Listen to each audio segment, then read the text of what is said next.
South ఇండియాలోనే biggest sorry store మన Varahi silks మన విజయవాడ ఎంజీ రోడ్ లో డిసెంబర్ 4వ తారీఖున ఘన ప్రారంభం. ఏదైనా చెయ్యాలి అని అంటే ఒక సంకల్పం మనసులో ఉంటుంది. ఏ సంకల్పంతో మీరు ఇవన్నీ చేసుకుంటూ వెళ్తున్నారు? హిందువుగా జన్మించినందుకు ముందుగా గర్వపడాలి. భుజం తట్టి నడిపిస్తున్నటువంటి మా ఆర్ఎస్ఎస్ నన్ను నడిపిస్తున్నారు. నా చేయి పట్టుకొని మన వెంకటేశ్వర నడిపిస్తున్నాడు. మన సనాతన ధర్మానికి సంబంధించి కొంచెం అవేర్నెస్ కల్పిస్తున్నారు సార్ ప్రవచనకర్తల ద్వారా. డైలీ రొటీన్ ఎలా ఉంటే బాగుంటుంది అంటారు? మీరు చెప్పినట్టు జగ్గి వాసుదేవ్ గారు, గురూజీ రవిశంకర్ ప్రసాద్ గారు, మన చాగంటి కోటేశ్వరరావు గారు, గరికపాటి గారు, పరిపూర్ణ స్వామి గారు, వీళ్ళంతా బ్రహ్మర్షులను. ఎంత దౌర్భాగ్యం అంటే మన భారతదేశంలోనే 75-80 సంవత్సరాల ముందు వందే మాత్రం అంటే మన నోర్లు పగిలేటివి, తల పగలగొట్టేవారు. వందే మాత్రం అంటే 2 రోజుల నుంచి 7 రోజులు బిడ్డ లేక దూడల్ని స్లాటర్ హౌస్ పంపిస్తున్నారు. మేము పట్టుకున్నాము. ఆల్మోస్ట్ చనిపోయే ప్రమాదం వచ్చాయి. టీటీడీ చేస్తున్నటువంటి సేవా కార్యక్రమాలు 18,600 స్టూడెంట్స్ తిరుమల తిరుపతి దేవస్థానం 3,000 రూపాయలు ఏడాదికి. Hostel, studies, boarding and food అన్ని కలిపి. ఇంకోటి బాల మందిరం. తల్లిదండ్రులు లేనటువంటి పిల్లలకి ప్రపంచంలోనే లేదు, రాదు, రాబోదు కూడా. ఇక మీదట ఏవైనా నేను ఇది చెయ్యాల్సిందే ఖచ్చితంగా అనే ప్రాజెక్ట్స్ ఏమైనా ఉన్నాయా కొత్తగా రాబోయే? ఈ మధ్య ఎస్వి జూనియర్ కాలేజ్కి వెళ్ళాం. కాలేజీ ముందు దాదాపుగా 200 మంది ఉన్నారు పాపం. ఏం ఇబ్బంది అంటే సార్ నేను మహిళా పక్షపాతి, నా మీద అందరూ కోపంగా ఉన్నారు. మా టీటీడీలో తెలుగుగా బోర్డులో నిర్ణయం తీసుకుంటానని చెప్పారు. ఎక్కువ డయాలిసిస్ పేషెంట్స్ వచ్చేవారు నా దగ్గర. స్విమ్స్ని ఇన్స్టిట్యూట్ ఫర్ నేషనల్ ఇంపార్టెన్స్ అంటే నా కోరిక ఒకటి ఉంది. నా జీవితం ఆశ వచ్చి టీటీడీ చేయాలి. సార్ కాలినడకన వచ్చే భక్తుల విషయానికి వస్తే ఇంకా ముందు ముందు ఇంకేమైనా చేయబోతున్నారా? ఈ మధ్య చిన్న బిడ్డని చిరు తీసుకొని చంపేయడం జరిగింది. ప్రయత్నం ఖచ్చితంగా చేస్తాం. విడి రోజుల్లోనే భక్తుల రద్దీ ఈ రకంగా ఉండి ఇంకా స్పెషల్ రోజుల్లో అయితే ఇంకా బీభత్సంగా ఉంటుంది సార్. ఎలాంటి జాగ్రత్తలు తీసుకుంటూ ఉంటారు విశేషంగా? అంటే చాలా మంది పాపం వైకుంఠ ఏకాదశి, గరుడు సేవ ఇలాంటి సందర్భాల్లో స్వామివారిని వచ్చి చూడాలి. స్వామివారికి ఫిక్స్డ్ డిపాజిట్స్ 20,000 కోట్లు ఉన్నాయి. 20,000 crores ఫిక్స్డ్ డిపాజిట్స్. అంటే ఏడాదికి 1,500 కోట్లు మాకు ఇంట్రెస్ట్ వస్తుంది. ఇంట్రెస్ట్. స్వామి కొంగు బంగారం ఏం పట్టుకున్నా బంగారమే స్వామి దగ్గర. లవ్ మ్యారేజ్ అని విన్నాను, వాటి గురించి ఏమైనా కొన్ని విషయాలు? నేను నా శ్రీమతి కలిసి చదువుకున్నాను.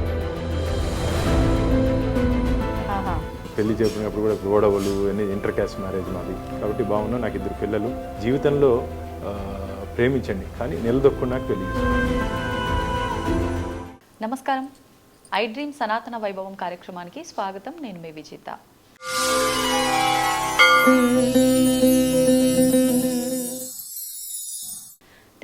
ప్రస్తుతం మనతో పాటు ఉన్నారు TTD board member Bhanuprakash Reddy గారు.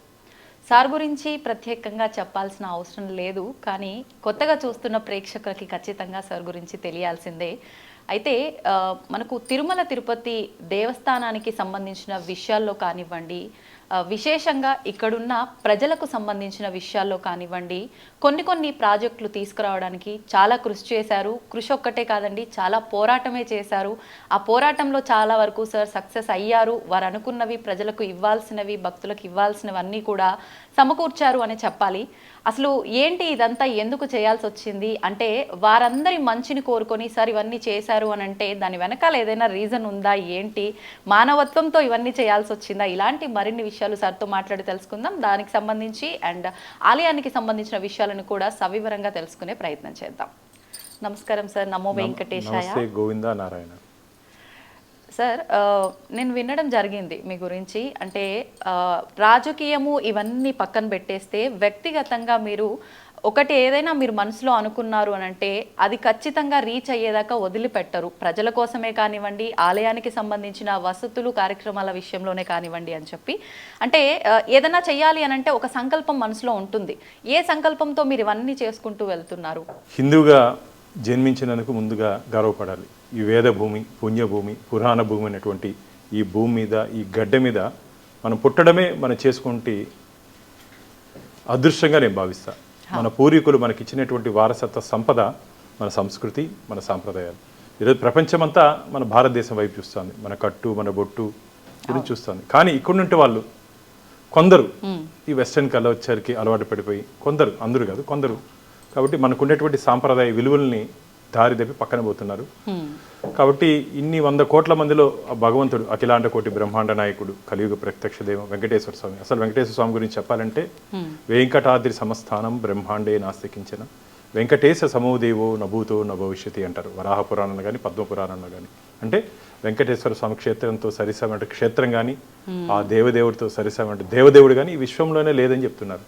అలాంటి దేవదేవుడి పాదాల దగ్గర తిరుపతిలో నేను పుట్టి పెరిగాను. కాబట్టి నాకు చిన్నప్పటి నుంచి హిందూ ధర్మం అన్నా, గోవులన్నా, గోపురాలన్నా, గుళ్ళన్నా చాలా ఇష్టం నాకు. కాబట్టి ఇది అందులో భాగంగా అదృష్టంగా నేను భారతీయ జనతా పార్టీలో కూడా రావడం జరిగింది. కాబట్టి మీరు అన్నట్టు ఏదైనా విషయం తీసుకుంటే, ముఖ్యంగా భగవంతుడికి సంబంధించిన విషయాలు ఏదైనా తీసుకుంటే ఆ వెంకటేశ్వర స్వామి చెప్తే తప్ప నేను విన్ను. అంటే స్వామి చెప్పడు కదా. వన్స్ ఇష్యూ ఏదైనా తీసుకున్నామంటే, టేకప్ చేసుకున్నామంటే స్వామి చెప్తే తప్ప నేను విన్ను. స్వామి చెప్పడు, నేను విన్ను. ఆ చేసే బలాన్ని, శక్తిని, ధైర్యాన్ని ఆ స్వామివారే దాదాపు ఒక 25 సంవత్సరాలుగా ఇక్కడ జరుగుతున్నటువంటి ఆధ్యాత్మిక విషయంలో స్వామివారి దగ్గర ఏదైనా అపచారం జరిగినా, స్వామివారికి కావాల్సినటువంటి ఏదైనా మనం చేయాలన్నా ఒక దృఢ సంకల్పంతో నాకు ముఖ్యంగా నా భుజం తట్టి నడిపిస్తున్నటువంటి మా RSS రాష్ట్రీయ స్వయం సేవక్ సంఘ్ పెద్దలుతో ముందుగా చర్చించి ఈ పని తీసుకుంటున్నాను, ఈ పనితో ముందుకు పోతున్నాను అని చెప్పి పెద్దలతో ఒకసారి చర్చించిన తర్వాత ఆధ్యాత్మిక విషయాలు కాబట్టి వారు కూడా మంచి కార్యక్రమాలు కాబట్టి నన్ను భుజం తట్టి నన్ను నడిపిస్తున్నారు. నా చేయి పట్టుకొని మన వెంకటేశ్వర స్వామి నడిపిస్తున్నాడు. నాకు ఇంట్లో అందుకని మెట్లు పైన అక్కడ చూస్తే కనపడుతుంది స్వామి. నేను రోజు దిగేటప్పుడు స్వామిని చూస్తూ దిగుతా. స్వామి చేయి నేను పట్టుకొని ఉంటాను. అంటే ఒక నమ్మకం. ఎందుకంటే నేను తీసుకున్న ఇష్యూస్ అన్ని దాదాపు అన్ని సెన్సేషన్ ఇష్యూస్. టీటీడీలో జరిగినటువంటి అనేక విషయాలు బయట పెట్టడం జరిగింది. బయట పెట్టిన తర్వాత దాని మీద పూర్తి స్థాయిలో ఎవరెవరు తప్పులు చేశారో వాళ్ళని శిక్షించే వరకు ముందుకెళ్ళడం జరిగింది. కాబట్టి ఆ శక్తిని, బలాన్ని ఆ వెంకటేశ్వర స్వామి నాకు ఇచ్చాడని చెప్పి నేను భావిస్తాను. కాబట్టి ముఖ్యంగా ఇప్పుడు నుండి డిజిటల్ యుగం అంటారు దీన్ని. ఈ డిజిటల్ యుగంలో కూడా డివోషనల్గా ఉండాలి.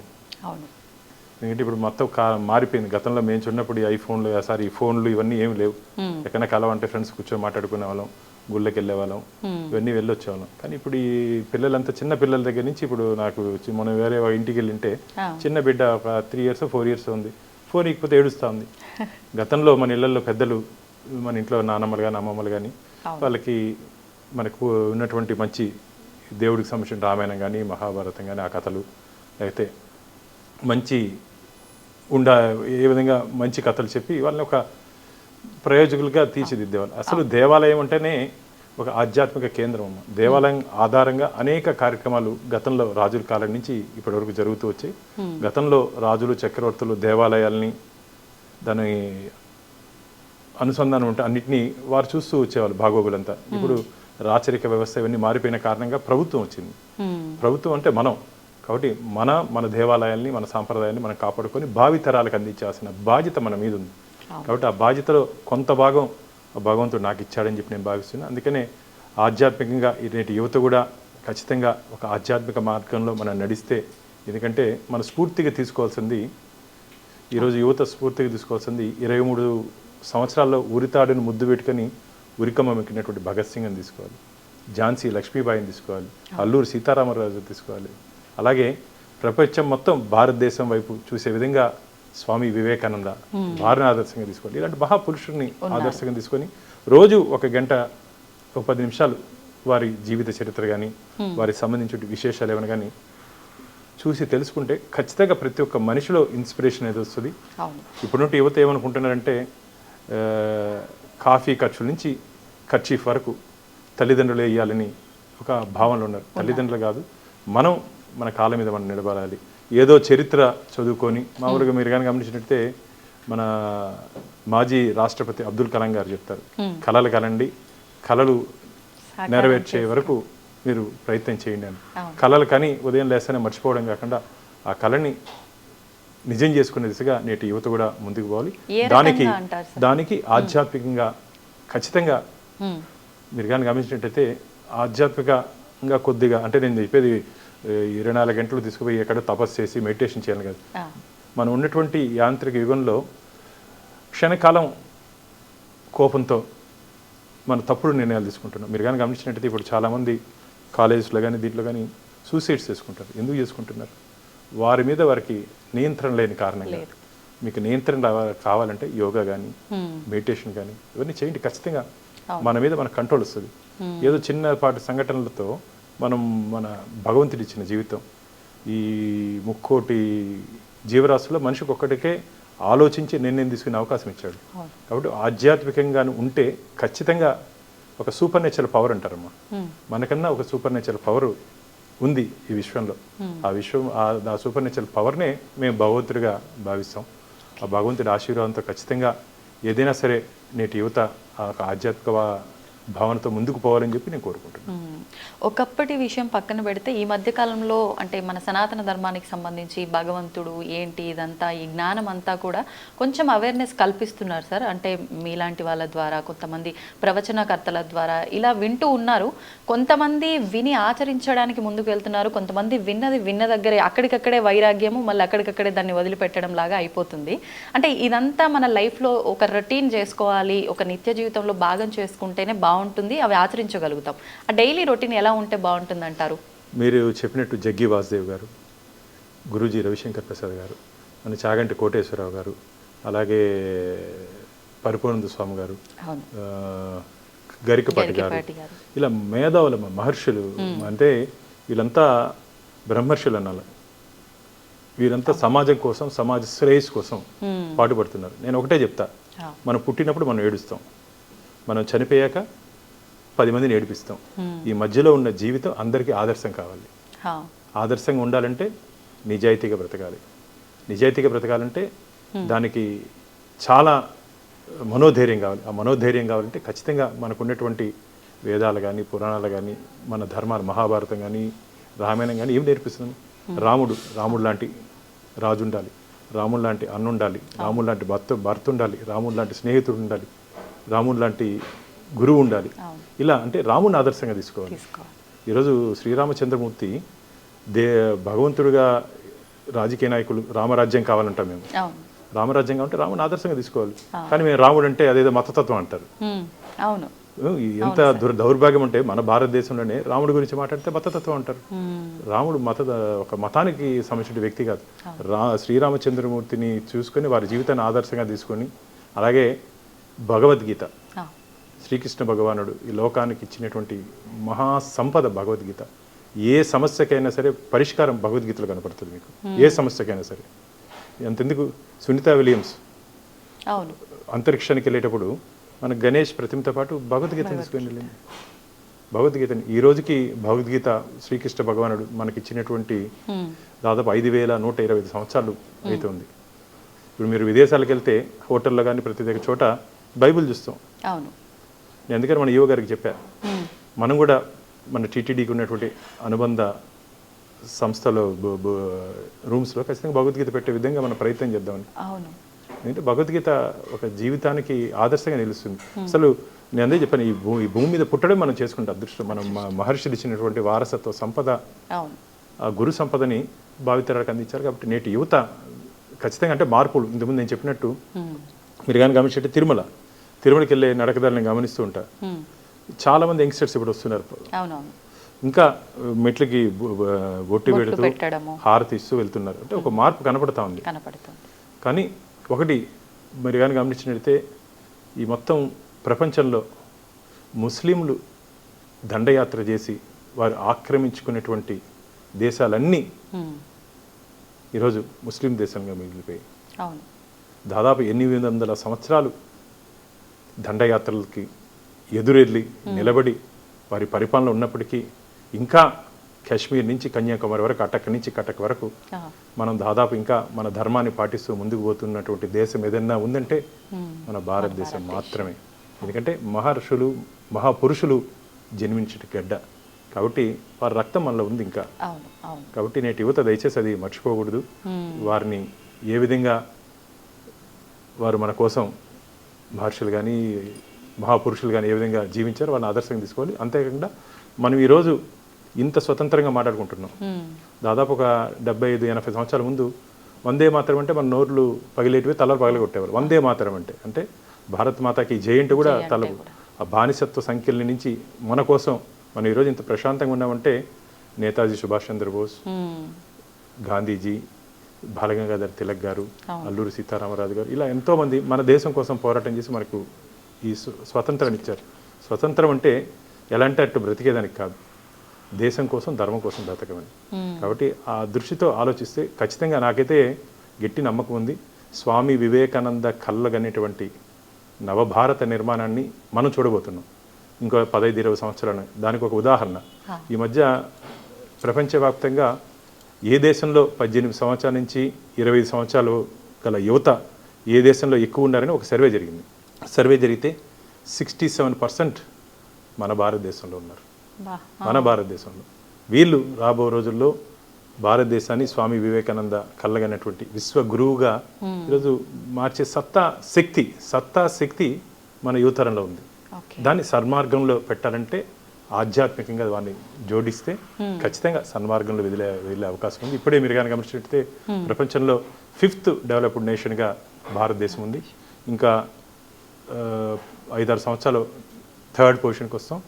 ఇంకా 2045కి మనందరం మన పిల్లలు అదే నేటి యువత అందరం కలిసికట్టుగా ప్రయాణం చేస్తే మొదటి స్థానంలో అమెరికాని, చైనాని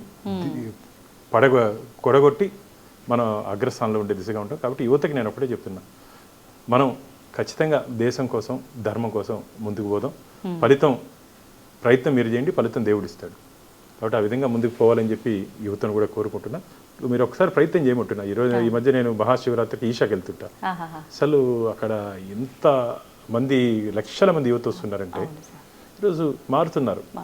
కొన్ని దుష్ట శక్తులు ఇక్కడ ఉన్నటువంటి మనలో ఉన్నటువంటి డివైడ్ అండ్ రూల్, మీరు బ్రిటిషర్స్ కానీ వీళ్ళందరూ వచ్చినప్పుడు మన మధ్య విభేదాలు సృష్టించి వాళ్ళు పాతుకుపోయారు. ఆ విభేదాలు లేకుండా మనందరం ఒకటే, మనందరం భారతమాత బిడ్డలం. ఆమె కోసం, భరతమాత కోసం, దేశం కోసం మనం పనిచేయాలన్న ఆలోచన వస్తే చాలు. ఖచ్చితంగా నా దేశం, మన దేశం, భారతదేశం స్వర్ణ భారత్గా ముందుకు పోతుంది. దాన్ని మనం చిన్నప్పుడు నేను చదువుకునేటప్పుడు భారతదేశం డెవలప్ అవుతున్నటువంటి దేశంగా చూసాం. ఈరోజు ఆల్రెడీ అభివృద్ధి చెందినటువంటి సరసంలో పోటీ పడుతున్నట్టు దేశంగా చూస్తున్నాం. ఈ మార్పుకు కారణం ఇక్కడ ఉన్నటువంటి యువతే. నాకు ఇంకో విషయం ఏంటంటే, మీ ద్వారా ఇక్కడ చాలా మంచి క్రీమ్ అంతా విదేశాలకు వెళ్ళిపోతున్నారు. మీరు కానీ గమనించినట్లయితే ప్రపంచంలో మల్టీనేషనల్ కంపెనీస్ అన్నిటికీ టాప్ ఎవరున్నారమ్మా? మన ఇండియన్స్ ఉన్నారు. ఇప్పుడు ప్రపంచవ్యాప్తంగా టాప్ డాక్టర్స్ కానీ, ఇంజనీర్స్ కానీ ఎక్కడ కానీ మీరు లెక్కేస్తే మన భారతీయులు ఉన్నారు. కానీ ఇది యువత కన్నా తల్లిదండ్రులదే తప్పు అనొచ్చేమో అని నా అభిప్రాయం సార్. అంటే మా పిల్లల భవిష్యత్తు బాగుండాలి, చదివించాలి అనుకునే వరకు ఓకే, ఇక్కడ ఉంటే భవిష్యత్తు లేదు, విదేశాలకు పంపించాలనే ఆలోచన ఎక్కువగా తల్లిదండ్రులే చేస్తున్నారేమో అనిపిస్తుంది సార్. మీరేమంటారు? ఖచ్చితంగా మీరు ప్రపంచాన్ని జయించినటువంటి అలెగ్జాండర్ చనిపోయినాక ఏం చెప్పాడమ్మా? తన చేతుల్ని బయట పెట్టమన్నాడు. పోయేటప్పుడు మనం ఏం తీసుకుపోయలేదు, మనం పోయేటప్పుడు ఏం తీసుకుపోయే అవకాశం లేదు. కాబట్టి డబ్బుతో ముడిపెట్టకూడదు. మనకు ఉన్నటువంటి కోరికలను కానీ అదుపు చేసుకుంటే, నేను అందుకని మొదటి నుంచి చెప్తున్నా, ఒక ఆధ్యాత్మికంగా కానీ మీరు కానీ డెవలప్ ఒక ముందుకు కానీ పోగలిగితే మనకు ఉన్నటువంటి డిజైర్స్ కానీ కోరికలు కానీ కంట్రోల్లో చేసుకునే అవకాశం ఉంటుంది. ధీరుభాయ్ అంబానీకైనా సరే, ముఖేష్ అంబానీకైనా సరే, ఆదానికైనా సరే, అడుక్కునే వాడికైనా సరే ఆఖరిగా మిగిలేది 3/6. శ్మశానంలో ఎవరికైనా సరే 3/6. అది దృష్టిలో పెట్టుకోవాలి. కాబట్టి డబ్బుకి ప్రాధాన్యత ఇచ్చేది తగ్గించుకోవాలి. డబ్బు కావాలి, డబ్బు లేకుండా ఏం జరగదు. కానీ ఎంత అవసరమో అంత అవసరంగా పెట్టుకోవాలి. సోషల్ సర్వీస్ పిల్లల్లో మెయిన్ నేను నా కుటుంబం అనేది కాకుండా నేను నా చుట్టుపక్కల వాళ్ళు, నా సమాజం, నేను నా సమాజం అనే ఆలోచనగా వస్తే ఖచ్చితంగా మార్పు వస్తుంది. దాంట్లో సాటిస్ఫాక్షన్ లెవెల్స్ మీకు పీక్కి వెళ్తుంది. ఇప్పుడు నాకు ఇంతకుముందు నేను మీకు చెప్పినట్టు గోవిందుడి గురించి చెప్పాను కదా. నేను ఒకసారి లాస్ట్ టైం టీటీడీ బోర్డు మెంబర్గా ఉన్నప్పుడు రాత్రి ఒక ఫోన్ వచ్చింది పుంగునూరు నుంచి. సార్, ఒక లారీలో 2 రోజుల నుంచి 7 రోజుల బిడ్డ లేక దూడల్ని స్లాటర్ హౌస్ పంపిస్తున్నారు, మేము పట్టుకున్నాము, దాన్ని తిరుపతి తీసుకొని వస్తున్నాము, కానీ ఇక్కడ మా టీటీడీ డైరీ ఫామ్లో దాన్ని పెట్టుకోమంటున్నారు. రాత్రి 11:30 అయింది. వస్తే అప్పుడు డైరెక్టర్కి ఫోన్ చేసి ఏమంటే మనం పెట్టుకునే అవకాశం లేదు, చిన్న బిడ్డలు మనకు ఇది అవకాశం లేదంటే, లేదు మీరు పెట్టుకుంటారంటే లేదని అవకాశం లేదన్నాడు. అవకాశం అయితే నేను గేట్ దగ్గర కూర్చుంటానన్నా. అప్పుడు భయపడి డైరీ ఫామ్లో తీసుకుంటే ఉదయం 6 గంటలు లేచి వెళ్ళా. వెళ్ళిన తర్వాత చిన్న బిడ్డలు దీన్ని ఎట్లా మనం ప్రొటెక్ట్ చేయాలని చెప్తే ఆవు దాని అంటారు 54 బాటిల్స్ చిన్న పిల్లలకి మనం బాటిల్ ఫీడింగ్ ఇస్తాం కదా అట్టు ఇచ్చి వాటిని అన్నింటినీ బ్రతికిచ్చేస్తాం. Super sir. అంటే అక్కడ నాకు ఆ రోజు ఏం ఇన్స్పిరేషన్ అంటే సుమారుగా 54 ఉన్నాయి. నాకు ఆ రోజు ఏమనిపించింది, ఆ పట్టిన పిల్లలంతా యంగ్స్టర్స్ అంటే వాళ్ళకు మంచి కాజ్ కోసం చేస్తారు.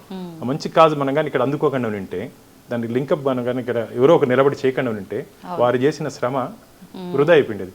కాబట్టి వాళ్ళు చేసిన ప్రయత్నానికి ఎవరో ఒకరు తోడు ఉండాలి, ఎవరో ఒకరు తోడు ఉండాలి. సమాజంలో ఒకరికొకరు తోడు. ఎందుకు చెప్తున్నట్టు ఈ అంశం, ఒకరికొకరు తోడుగా ఎవరినో ఒక మంచి పని చేస్తే ఆ మంచి కోసం నువ్వు ఎంతవరకన్నా వెళ్ళు. నేను ఒక సర్కిల్లో ఉండి ఆ సర్కిల్లోనే ఉండి నిల్చుకొని పని చేయాలంటే జరగదమ్మ. రిస్క్ జోన్లో అడుగు పెట్టాల్సిందే. రెడ్ జోన్లో అడుగు పెట్టి నువ్వు ఫైట్ చేస్తే తప్ప రిజల్ట్ రాదు. సేఫ్ జోన్లోనే మనం కూర్చొని ఫోన్లో మాట్లాడుకొని చేయాలంటే ఎట్టి పరిస్థితులు ఇప్పుడున్నట్టు పరిస్థితులు కుదరదు. రిస్క్ జోన్లోకి అడుగు పెట్టిన యువతకి అదే చెప్తున్నా, మన పరిధి దాటి పొండి, మంచి పనికి పోండి. రిస్క్ అంటే పనికిరాని పనులకు పోదు, మంచి పని కోసం ఎంత దూరంగా వెళ్ళండి.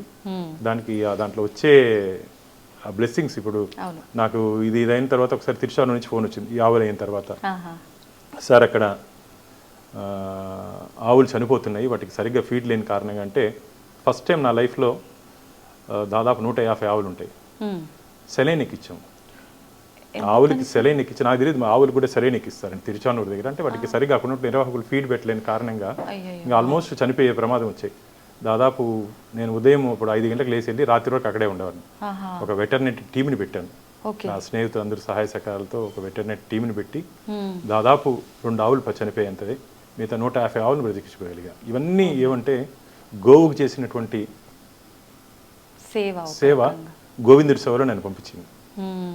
నాకు ఇప్పుడు నా పెద్దలు ఆ రోజు ఉన్నటువంటి పెద్దలు అదే అంటారు, బాను నువ్వు గోవుకు చేసినటువంటి సేవ గోవిందుడు నేను తీసుకున్నాడు. అప్పటికి మీరు బోర్డు మెంబర్ గా ఎంపిక అవ్వలేదా సార్? లేదు, కాలేదు, ఫస్ట్ టైం కూడా కాలేదు.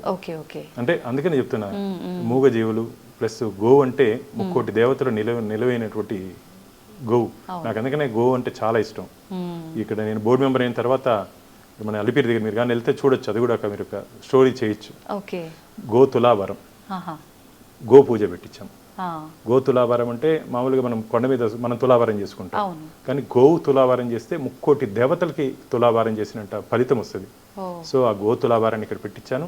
అదృష్టవశాత్తు 2022లో ద్రౌపది ముర్మి గారు వచ్చినప్పుడు వారిని అక్కడ పూజకు కూడా తీసుకుని వెళ్ళా, వారు కూడా తులాభారం చేశారు. ఒక రాష్ట్రపతిగా ద్రౌపది ముర్ము గారు కూడా. ఎందుకంటే గోవు అనేది గోమాత, భూమాత, తులసిమాత, కన్న తల్లితో సమానం.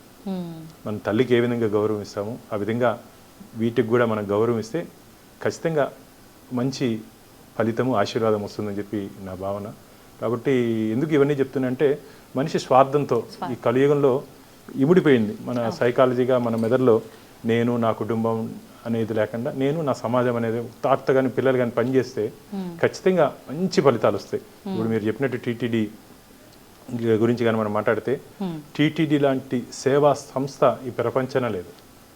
టీటీడీ చేస్తున్నటువంటి సేవా కార్యక్రమాలు ఈ ప్రపంచంలోనే ఎవరు చేయలేరు కూడా. 18,600 స్టూడెంట్స్ చదువుతున్నారు. 18,600 స్టూడెంట్స్ తిరుమల తిరుపతి దేవస్థానంలో. 3,000 రూపాయలు ఏడాదికి. Hostel, studies, boarding and food అన్ని కలిపి.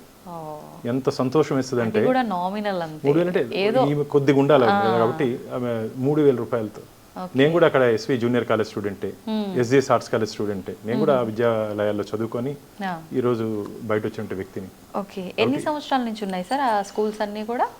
దాదాపు మొదటి నుంచి టీటీడీ ఏర్పాటు నుంచి ఉన్నాయి. ఇదే కాకుండా అనేక సేవా కార్యక్రమాలు టీటీడీ చేస్తున్న సేవా కార్యక్రమంలో శ్రవణం, నాకు ఇష్టమైనటువంటి శ్రవణం అంటే పుట్టుకతోనే చాలా మంది పిల్లలకి మాటలు రావు, వినపడదు చాలా మందికి. అలాంటి పిల్లలకి 0 ఏజ్ నుంచి 7 ఇయర్స్ వరకు శ్రవణంలో మేము ట్రైనింగ్ ఇస్తాం.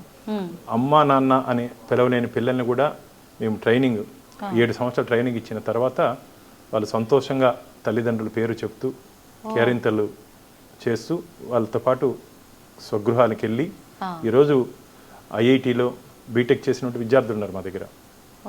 ఈసారి నెక్స్ట్ టైం వచ్చినప్పుడు మిమ్మల్ని తీసుకుని వెళ్తాను అక్కడికి. నాకు ఇష్టమైనటువంటి ప్రాజెక్ట్ అది. ఇంకోటి బాలమందిర్, తల్లిదండ్రులు లేనటువంటి పిల్లలకి నేను చాలా సందర్భాల్లో ఈవోకి చెప్పడం జరిగింది.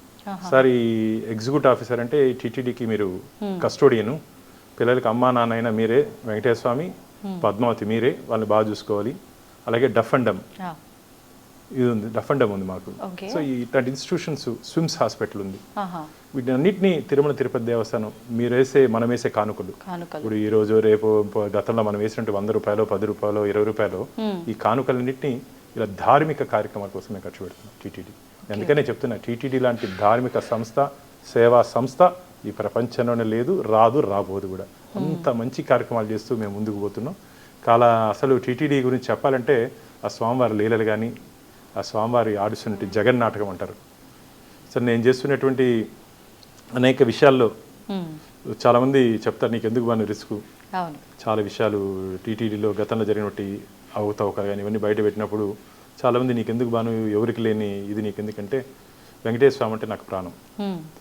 ఊరికి దేవుడి మీద భక్తి ఉంది కదా అని చెప్పి ఊరికి అవి ప్రసాదం తినేసి లడ్డు తినేస్తే సరిపోదు. అక్కడ జరుగుతున్నట్టు అన్యాయాన్ని కూడా బయట పెట్టాలి, ఆఖరి వరకు పోరాటం చేయాలి. ఎందుకు సార్ మీకు అంత ప్రాణం స్వామి అంటే? ఈ స్వామితో నాకు బాగా అటాచ్మెంట్ అమ్మా. అసలు నాకెందుకో స్వామివారి దగ్గర చీమ చిట్టుకున్నా నాకు ఉండబుద్ధి కాదు. ఎప్పటి నుంచి సార్? అంటే చిన్నప్పటి నుంచి నాకు బాగా అలవాటు దేవుడు.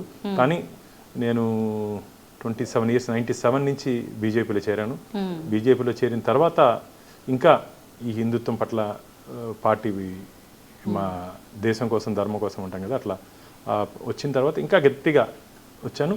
అంటే మామూలు భాలుగా చేయలేని పనులు ఒక బీజేపీ జెండా కింద చేయగలుగుతున్నా. ఎందుకంటే మామూలు భానులుగా చేస్తే స్పందన, ఈరోజు ఎవరితోనే మాట్లాడినా, ఎవరికైనా మాట్లాడినా నాకు ఒక పార్టీ అండ ఉంది, పార్టీ పెద్దలు ఉన్నారు నాతో పాటు నడిపించేదానికి.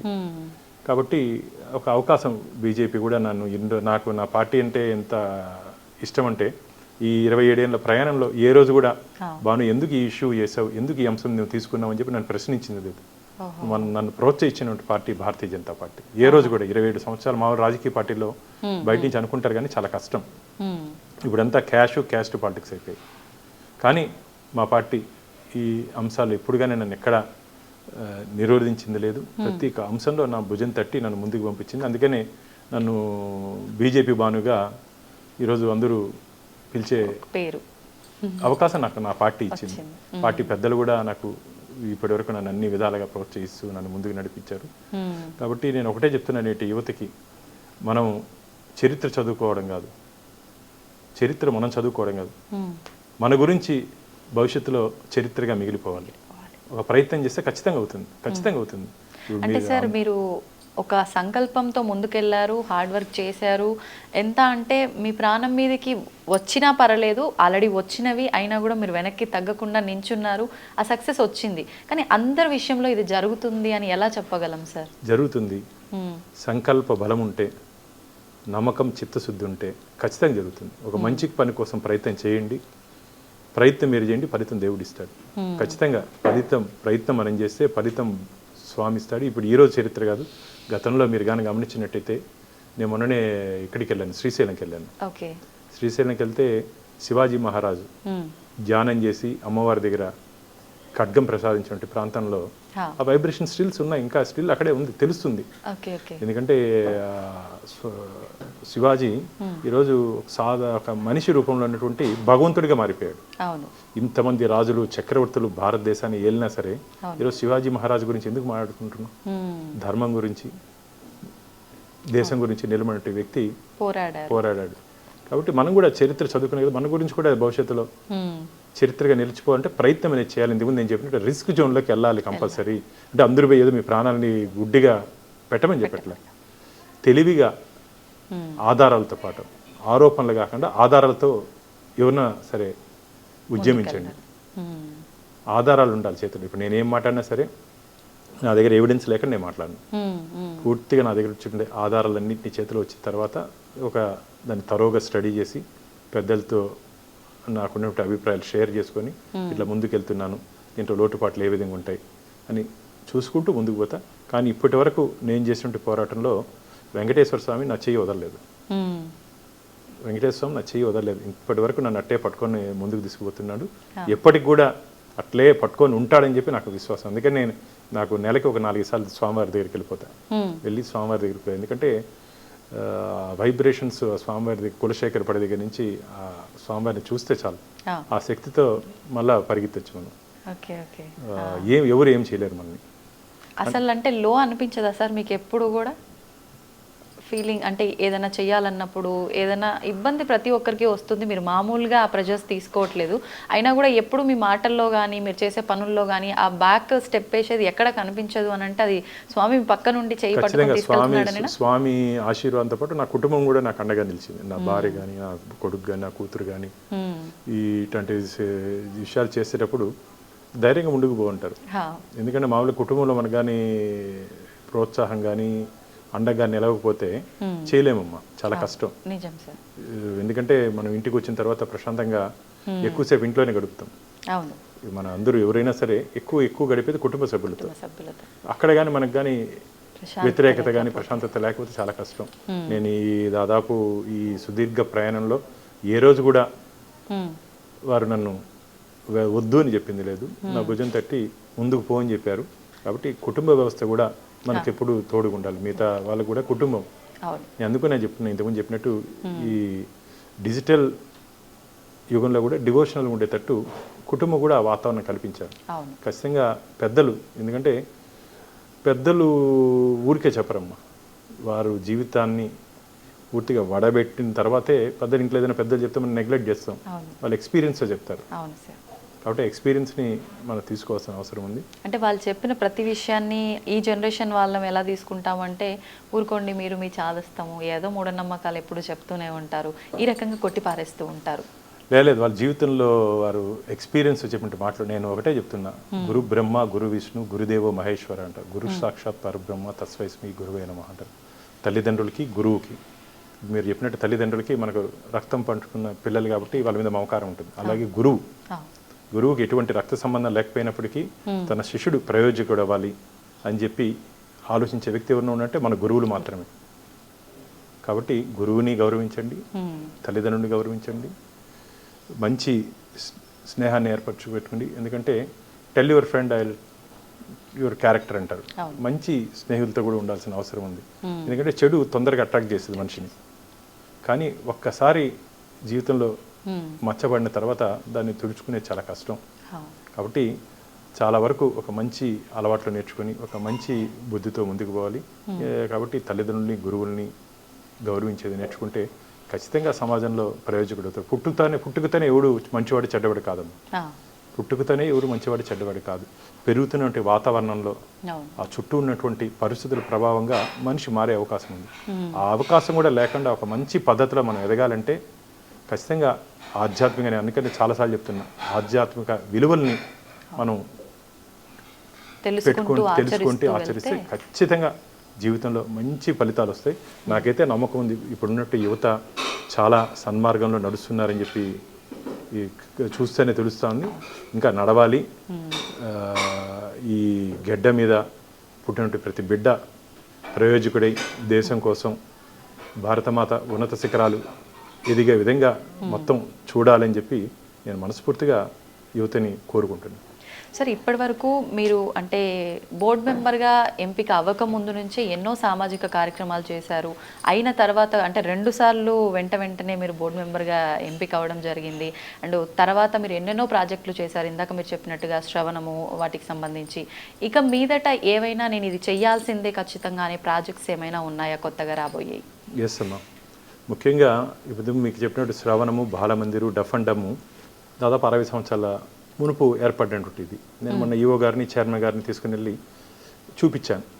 ఈ మూడింటిని కలిపి ఒకే కాంపౌండ్ కింద తీసుకొని వచ్చేటట్టు ఇంటిగ్రేట్ చేసి ఒకే కాంపౌండ్ కింద తీసుకొని వచ్చేటట్టు ఒక లేటెస్ట్ ఇంకా దాంట్లో ఉన్నటువంటి ఎడ్యుకేషన్ సిస్టమ్ని మార్పు చేయాల్సిన అవసరం ఉంది. మార్పులు తీసుకురావాల్సిన అవసరం ఉంది. అంతేకాకుండా మాకున్నటువంటి ఎడ్యుకేషన్ ఇన్స్టిట్యూట్స్లో అప్గ్రేడ్ చేయాల్సిన అవసరం ఉంది. లక్కీగా ఈసారి నేను మా కమిటీ బోర్డు మెంబర్లో ఒక్కొక్కరు ఒక కమిటీకి వేస్తారు. నన్ను ఎస్వీబీసీకి ఎడ్యుకేషన్ కమిటీలో వేశారు.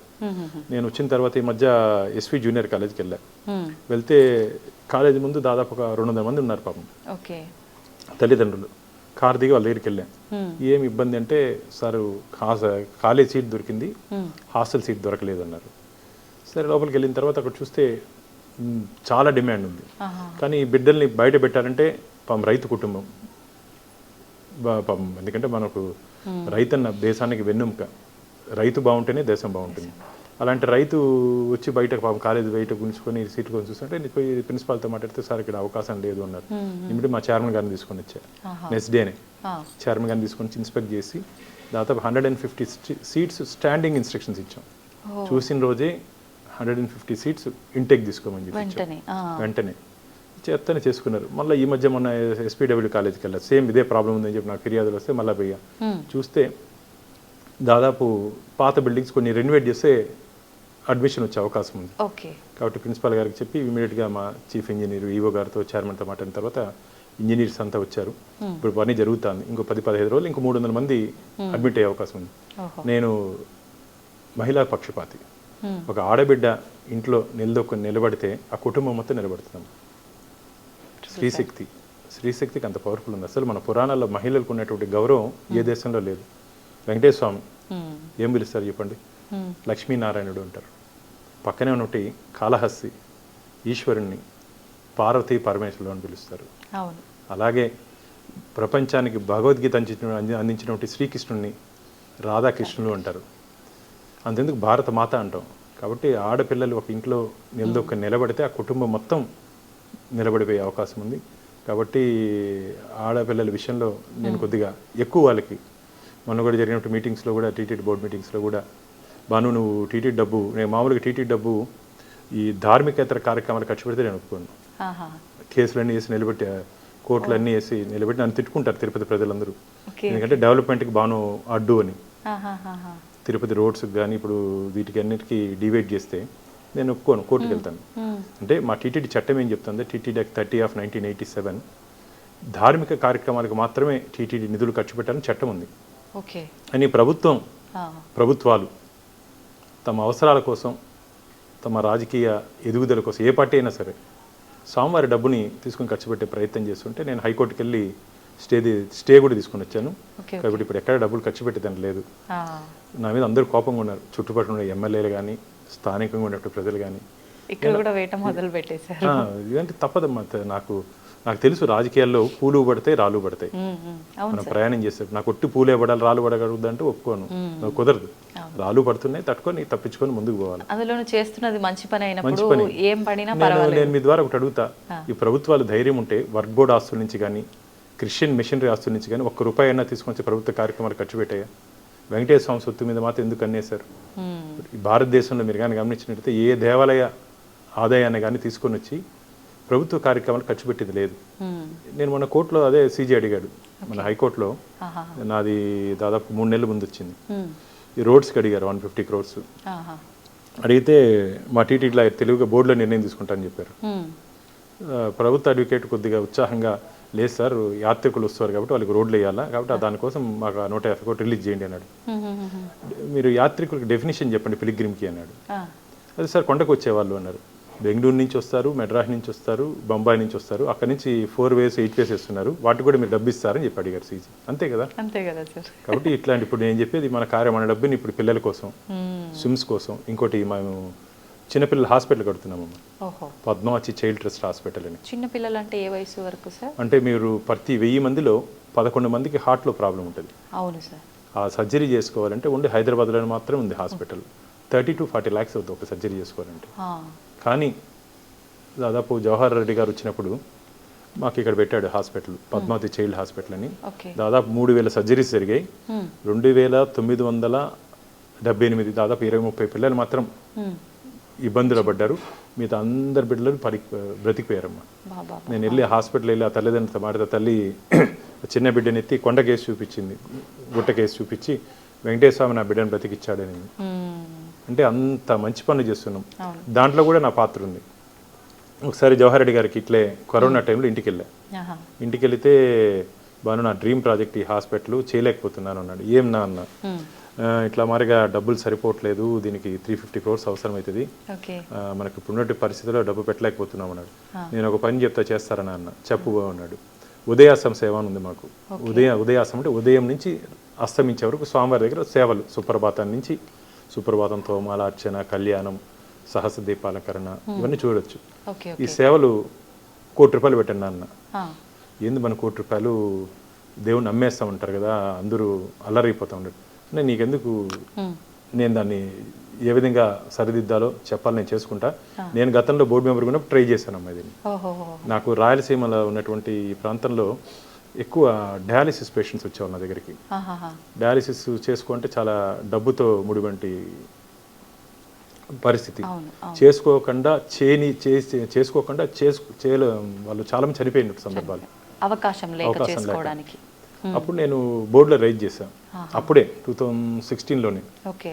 ఇట్లా మరగా 170 టికెట్స్ ఉన్నాయి, మనం ₹1,00,00,000 పెడదాము, ఆ వచ్చే డబ్బుని 170 కోట్లు డయాలిసిస్ యూనిట్కి పెడదాము, మంచి జరుగుతుందంటే అయ్యో ₹1,00,00,000 చెడ్డ పేరు వస్తుంది అని. వస్తే రానిండి, మేము అప్పుడు 15 మంది బోర్డు మెంబర్ వస్తే రాని, మనం 15 మందికి చెడ్డ పేరు వస్తుంది, సమాజానికి మంచి చేస్తామంటే ఎందుకు కొన్ని అనివార్య కారణాల వల్ల డిఫర్ అయిపోయింది బోర్డులో.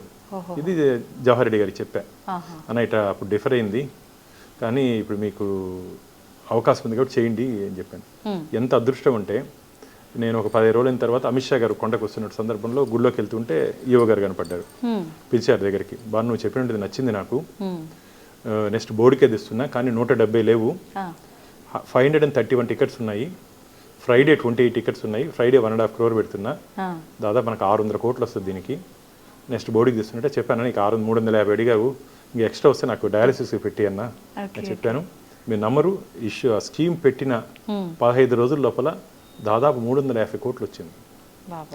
హాస్పిటల్ పని జరుగుతుంది, ఇప్పుడు జరుగుతుంది. ఇంకొక 6 నెలల లోపల అది పూర్తి స్థాయి అయిపోయిన తర్వాత కొన్ని వేల మంది పిల్లలకి డబ్బు లేని దాని ఏమంటారు, స్తోమత లేకుండా పాపం పిల్లల్ని కోల్పోతున్న తల్లిదండ్రులకి వెంకటేశ్వర స్వామి ప్రాణదానం చేస్తాడు. అలాంటి స్కీమ్ అసలు నాకైతే ఎంత సంతోషం అంటే, జవహర్ రెడ్డి గారు రిటైర్మెంట్ ఫంక్షన్లో చెప్పాడు. మామూలుగా ఐఏఎస్ ఆఫీసర్లు చెప్పరు, నాకు లోటు గునింది, ఇది చేస్తానో పూర్తి చేస్తానో లేనని, కానీ ఆ లోటుని ఈ ₹1,00,00,000 బాను నాకు సజెస్ట్ చేశాడు, భక్తుల నుంచి సహకారం వచ్చింది, నేను ముందుకు తీసుకుపోతానని జవహర్ రెడ్డి గారు చెప్పడం. అంటే ఇలాంటి మంచి పనులు ఇవన్నీ ఎందుకు చెప్తున్నా అంటే, భగవంతుడు ఉండేది మన కోసం, వెంకటేశ్వర స్వామి ఉండేది ఆయన ఏదో సంపాదించుకోవాలి, ఆయన ఏదో కోటీశ్వరుడు అయిపోవడం లేడు వెంకటేశ్వర స్వామి.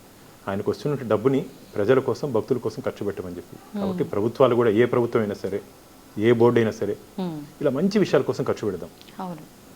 గుళ్ళు కట్టి, గోపురాలు కట్టితో పాటు విద్యాలయాలు అంటే స్కూల్స్, హాస్పిటల్స్, నాకు ఈ రెండింటి మీద ఎక్కువ కాన్సన్ట్రేషన్. కాబట్టి గుళ్ళు, విద్యాలయాలకి ఇవ్వాల్సిన అవసరం ఉంది. నేను మొన్న మీరు చెప్పినట్టు ఏమి ఇంటెన్షన్ అని అడిగారు కదా, ఏ విధంగా తిరుపతిలో ఈ పద్మావతి కాలేజెస్ ఉన్నాయో, వెనుకబడిన ప్రాంతమైన రాయలసీమ, మీరు కానీ గమనించే అనంతపూర్, కడప, కర్నూలు, చిత్తూరు జిల్లా, అంటే కంబైన్ చిత్తూరు జిల్లా చాలా వెనుకబడిన ప్రాంతం. ఆ బిడ్డలు కానీ మనం కానీ ఆ రోజు చదువు కానీ చదివించుకొని ఉంటే వాళ్ళ ఇంటికి తీసుకుపోయి పెళ్లిళ్ళు చేసేవారు చిన్న వయసులో. అది చాలా ప్రమాదం. మా బిడ్డలు నాకైతే ఇంటి దగ్గరికి వస్తే నా కంట్లో నీళ్ళు వస్తుంది, అన్న ఎట్టైనా సరే మా బిడ్డకి సీట్ ఇవ్వండి, ఆ బిడ్డ నా ఎట్టైనా సరే హాస్టల్లో ఇవ్వండి. వాళ్ళు చెప్పారు, వాళ్ళతో మేము ఇక్కడ శ్రీనివాసంలో ఎక్కడున్నారని అడిగా, మా సత్రాలు ఉన్నాయి ఇక్కడ, సత్రాల్లో తీసుకుని రాత్రి పడుకొని అక్కడ మాకు వెంకటేశ్వర ప్రసాదం పెడతారు, రాత్రి అది పెట్టేసి తల్లిదండ్రులు పిల్లల్ని తీసుకొని వచ్చి పస్తులు ఉండేవారు సాయంత్రం వరకు డబ్బు లేకుండా. నేను అప్పుడు ఈవో గారికి చెప్పా, మన 1,00,000 మందికి భోజనం పెడతాను కొండ మీద. నేను వాళ్ళని అడిగాను, ప్రిన్సిపాల్ ఏమో డేస్ కాలర్ పెట్టట్లేదు అంటే, సార్ మాకు ప్రొవిజన్ లేదు, యాక్ట్ మనకు పర్మిట్ లేదు డేస్ కాలర్స్ పెట్టేదానికి. ఏందమ్మా పర్మిట్ లేదంటే, లేదు సార్ పెట్టేదానికి మనకి మీరు ఇన్స్ట్రక్షన్స్ ఇస్తే పెడతా ఉన్నాను. నేను ఈవోకి చెప్పాను, అనే 1,00,000 మందికి కొండ మీద పెడతాను, ఈ పిల్లలు ఒక 200-300 మంది ఏమైనారన్న, వాళ్ళకి భోజనం పెట్టండి అంటే ఇప్పుడు భోజనం పెడుతున్నాం డేస్ కాలర్ కూడా. అంటే ఇవన్నీ ఏమంటే ఒక చిన్న ప్రయత్నంతో పెద్ద మార్పు. చిన్న ప్రయత్నం అంటే ఆలోచించి మనం గ్రౌండ్లోకి దిగాల. మనం పోయి పరిస్థితి అయినా అక్కడికైనా పోకుండా ఉంటే మనకు తెలిసి ఉండేది కాదు. ఇక్కడే కూర్చొని ఏసీ రూమ్లో, ఆఫీసర్లు కూడా ఏసీ రూమ్లో కూర్చునేసి 4 గోడల మధ్య ఉంటే కుదరదు. మేము కానీ అధికారులు కానీ వెళ్ళాలి. ఇప్పుడుంటే ఆఫీసర్స్ మంచి ఆఫీసర్స్ ఉన్నారు మా టీటీడీలో, ఈఓ కానీ, జేఈఓ కానీ, అడిషనల్ ఈఓ కానీ, మా చైర్మన్ గారు కానీ, మా సభ్యులు కానీ చాలా మంచిగా ఉన్నాం. అందరూ ఒక్కొక్క ప్రయత్నం చేస్తే ఖచ్చితంగా ఒక్కొక్క ప్రయత్నం జీవితంలో గుర్తుండిపోతుంది. మనం చేసే ప్రయత్నం ఈరోజు పద్మావతి కాలేజ్ విషయం కానీ మిగతా జిల్లాలో కూడా పెట్టాలని చెప్పి ఒక ఆలోచన ఉంది. ఈ స్విమ్స్ ఇంతకుముందు మనం చెప్పినట్టు Sri Venkateswara institute of medical sciences మన ఆంధ్రప్రదేశ్లోనే ఏకైక సూపర్ స్పెషాలిటీ హాస్పిటల్. టోటల్ ఆంధ్రప్రదేశ్లో సూపర్ స్పెషాలిటీ హాస్పిటల్. ఏదన్నా ఇబ్బంది ప్రజలకి ఉండేటువంటి వైద్యాలయం అంటారు, హాస్పిటల్స్ కూడా ఆలయంతో సమానం. కాబట్టి నేను ఇంకో టార్గెట్ ఉంది, అది చాలా కష్టం. స్విమ్స్ని ఇన్స్టిట్యూట్ ఫర్ నేషనల్ ఇంపార్టెన్స్ అంటే ఎయిమ్స్ ఏ విధంగా ఉందో ఆ విధంగా మా స్విమ్స్ని కూడా తీసుకురావాలి. ఒకవేళ కానీ తీసుకురాగలిగితే ఏడాదికి 1000 కోట్ల రూపాయలు కేంద్ర ప్రభుత్వం గ్రాంట్కి ఇస్తుంది. గ్రాంట్ అంటే తిప్పి మనం కట్టాల్సిన పని లేదు. ఒక 5 సంవత్సరాల కాలంలో అసలు మాకు రాయలసీమలోకే ఆనిముత్యంలా మిగిలిపోతుంది. ఆ కోరిక ఒకటి ఉంది, దానికోసం ప్రయత్నం చేస్తాను. ఇంకా భగవంతుడి ఆశీర్వాదం ఇస్తే ఆల్రెడీ మొన్న నడ్డా గారిని కలిసినప్పుడు జేపీ నడ్డా గారు health minister, central health minister కలిసి ముఖ్యమంత్రి గారు కలిసి ఇచ్చాను నేను. నాన్న ఇది కానీ మనం ఇన్స్టిట్యూట్ ఆఫ్ నేషనల్ ఇంపార్టెన్స్ కింద తెస్తే రాయలసీమ ప్రజలకు చాలా ఉపయోగపడుతుంది, దీన్ని ఖచ్చితంగా చేద్దాం నాన్న. కానీ చేయాలంటే దాని స్పెషల్ అమెండ్మెంట్ తీసుకురావాలి, క్యాబినెట్లో స్పెషల్ అమెండ్మెంట్ తీసుకురావాలి, ప్రైమ్ మినిస్టర్ ఆ స్థాయిలో దీనిలో పెట్టాలి. కానీ ఒక స్విమ్స్కే ఇస్తే మిగతా దేశంలో అన్ని రాష్ట్రాలు అడుగుతాయివాను అన్న, అన్ని రాష్ట్రాలు అడిగేది వేరు, దేవుడి దగ్గర అడిగేది వేరు. కాబట్టి వెంకటేశ్వర స్వామి ప్రతినిధిగా మనం అడుగుదాం, ఒక ప్రయత్నం చేద్దాం అన్నాం. ఆ ప్రయత్నం కూడా చేస్తున్నాను. ఇంతకుముందు చెప్పినట్టు హాస్పిటల్స్, విద్యాలయాలు ఇవన్నీ కానీ తొందరగా పూర్తి, ఎందుకంటే ఏడాది 1 సంవత్సరం అయిపోయింది నాకు, ఇంకా ఏడాది టైం ఉంది. 2 years ఉంటుందా? 2 years ఉంది, ఇంకొక ఏడాది టైం ఉంది. నా జీవితం ఆశ వచ్చి టీటీడీ చైర్మన్. ఎందుకంటే దాంట్లో ఏదో స్వార్థం లేదమ్మా. ఒక చైర్మన్ ఉంటే ఇప్పుడు నేను మనం చెప్పాను చూడండి, చైర్మన్గా మనం నేను తీసుకోపోతే స్టాండింగ్ ఇన్స్ట్రక్షన్స్ ఇచ్చాడు, 150 సీట్స్ మేము మన బోర్డులో రాటిఫై చేసుకుంటాం, ఇమిడియట్ ఇవ్వగలిగినాం. అట్లా ఒక అవకాశం ఉంటుంది, దాన్ని 10 మంది 10 దీనికి వాడచ్చు. అలాగే దేవాలయాలు, శిథిలావస్థకు చేరిపోయిన దేవాలయాలు నా నెక్స్ట్ టార్గెట్.